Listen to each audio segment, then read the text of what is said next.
As Mariam Rajavi so good states in her 10-point plan, it's far more important to see each other as a human being instead of a woman, a man, a Muslim, a Christian. It isn't important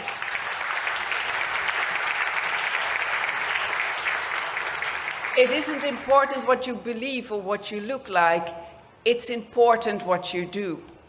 And you, Mariam Rajavi, Mrs. Mariam Rajavi, you are a very good example.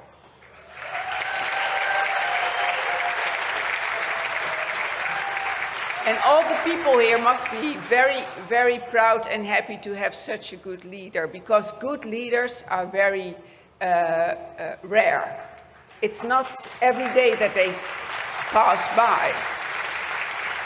It takes courage, it takes understanding and wisdom, and it takes a lot of love.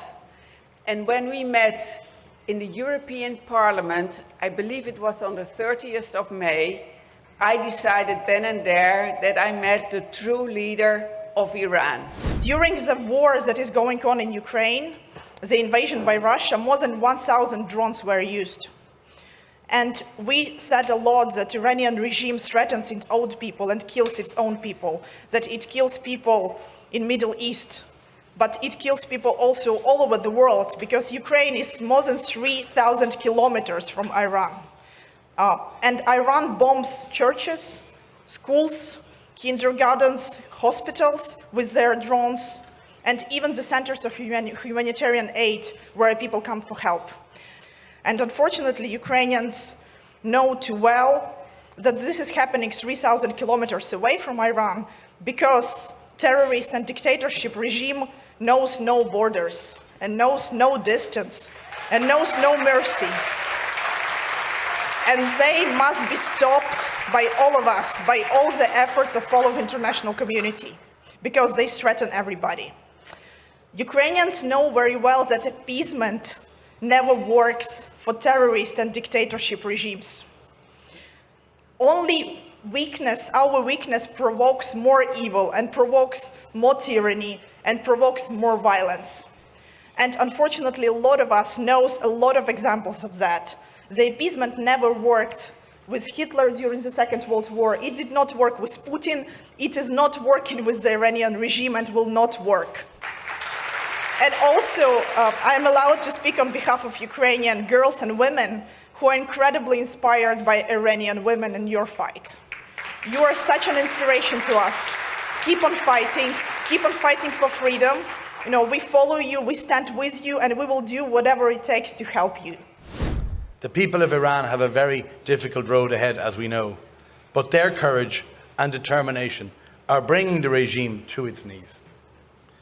The regime in Tehran is at its weakest moment in its history. The mullahs are stuck in several crises, particularly a crisis of legitimacy, which they cannot resolve. The EU must designate the IRGC. It should add more Iranian names to its sanctions list, and above all, the EU must take concrete steps at the international level, including the UN, to end the culture of impunity in Iran. And to do this, the regime must be referred to the UN Security Council, and we must force the regime to allow UN inspections of the prison system.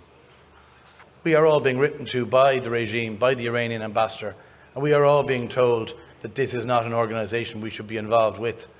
But clearly, to have so many people from so many countries, we had 16 countries at our talks on Friday evening, mostly from various parts of Europe, but also Canada.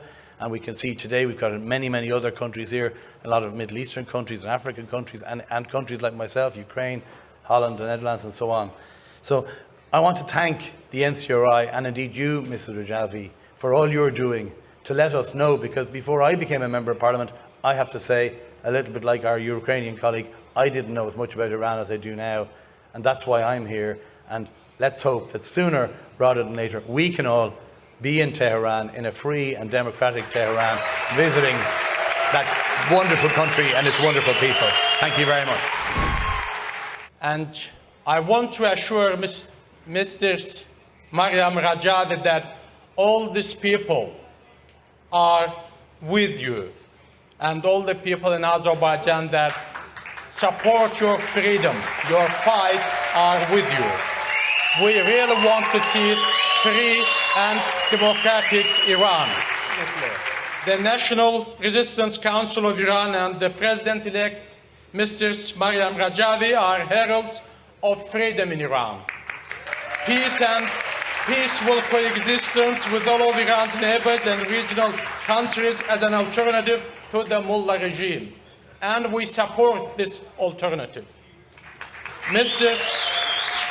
Maryam Rajavi's 10-point program guarantees the establishment of a democratic republic based on the separation of religion from the state of the Iranian people and equal rights for all members of the Iranian people, regardless of national affiliation and religious belief, and calls for peace and peaceful coexistence with all the countries of the region.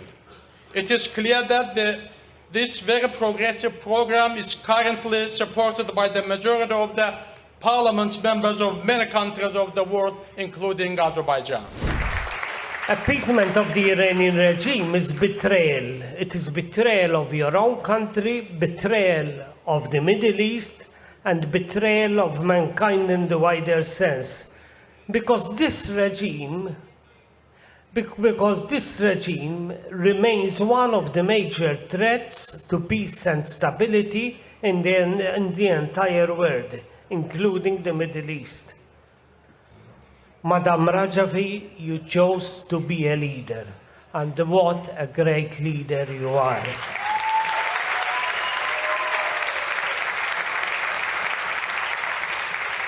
Your Excellency, you are an inspiration to the Iranian woman. You stood up to lead. The Iranian woman stood up to follow you. The future belongs to you and to the people of Iran.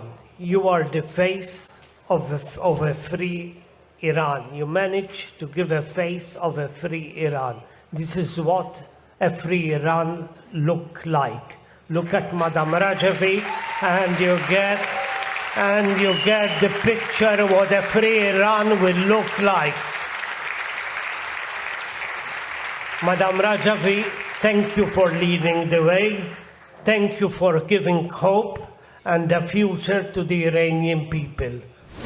Madame Rajavi, nous sommes tous venus soutenir votre plan en 10 points, qui est clair et qui poursuit sans fléchir l'objectif d'un Iran libre.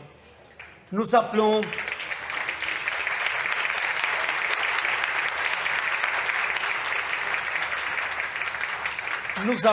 la communauté internationale à briser son silence face aux crimes du régime des mollahs en Iran. Au bout de 44 ans, l'Union européenne devrait avoir compris que chaque concession au chantage de ce régime l'encourage à demander davantage, à amener encore plus de terrorisme, d'ingérence et des prises d'otages jusqu'en Europe. C'est la politique des complaisance qui permet à cette dictature religieuse de se maintenir au pouvoir et de poursuivre ses crimes. Il regime clericale cerca di estendere la sua tirannia oltre i suoi confini e sopprimere coloro che sono fuggiti dalla loro patria, come tanti di voi, a causa della persecuzione. In Europa noi non possiamo permetterlo, perché sarebbe un insulto all'Europa, ai nostri principi democratici e alle convenzioni internazionali formate su base democratica per resistere all'autocrazia.